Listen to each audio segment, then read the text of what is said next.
Hello, everyone. I'm Geil Browning, CEO and founder of Emergenetics International. Today, I have Sharon Taylor with me.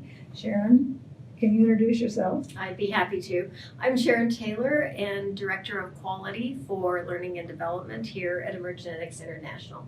Thank you so much, Geil, for inviting me to this Motivation Monday series. I'm happy to have you here. And today, Sharon and I are going to talk about Principle 5 in the book, Work That Works. The title of that is Using the Power of We, Techniques to Unleash Your Team's Potential. Now, you may be wondering about the acronym WE. It actually stands for Whole Emergenetics. Our goal is to always have a cognitive diverse team when you are making decisions or putting any kind of plan together. Sometimes it's not possible to have all the preferences in the room. So Sharon and I are going to give you an idea today about how you can do that. Sharon, let's assume that we're putting a presentation together. Okay. And would you show everybody your profile? Certainly. My profile is one where I have preferences in analytical and conceptual thinking, and my behaviors are at the second third for expressiveness and assertiveness, and at the first third for flexibility. And I'm a trimodal. My preferences are analytical, conceptual, and social, and my behaviors are at the third third at 95 percentile.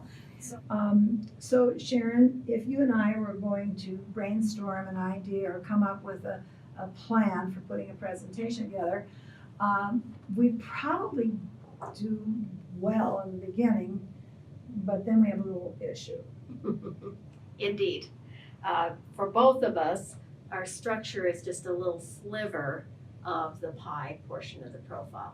Right. I think you're at 2% and I'm at 2%, so between us we have 4%, which means we're probably going to have an issue when we're at least finished doing all of this work.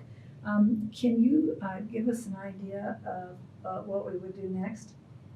Well, primarily, maybe we could begin by starting with our natural tendencies for developing the presentation. Okay. Because for my profile, I would be most interested in the objectives and the overall theme. Great, and I'm going to enjoy that as well from my analytical and conceptual. I'm probably going to tell a few stories along the way because I think that all fits in with whatever we're talking about. Yes, indeed. However, now what happens? This is where we can apply an activity that we refer to as the empty chair. And in this case, we are designating a chair, as we have here, with the attribute that's missing in preference between the two of us. And so this is a visual reminder to ensure that we're including elements in our presentation that would be important to someone who has a structural preference. That's great. So you and I will have a great time figuring out what this presentation is going to be, but in the end, we'll consult the green chair. Yes, in the end, we're going to need to ensure that we have a very clear agenda, that we've allotted enough time to include all the things that we would want to have as part of this presentation. And then we would want to identify practical application or useful tips that the participants can apply right after the presentation. And we'll probably start with the goal and make sure that we end on time. Oh, for sure. That's important. Thank you, Sharon. If you want more tips in terms of Principle 5, I invite you to purchase the book Work That Works and the card deck.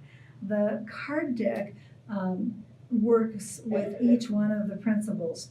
And Sharon, I need to acknowledge you because you were the person who put the card deck together. Thank you. Well, I look forward to talking to you next month when we're talking about Principle 6.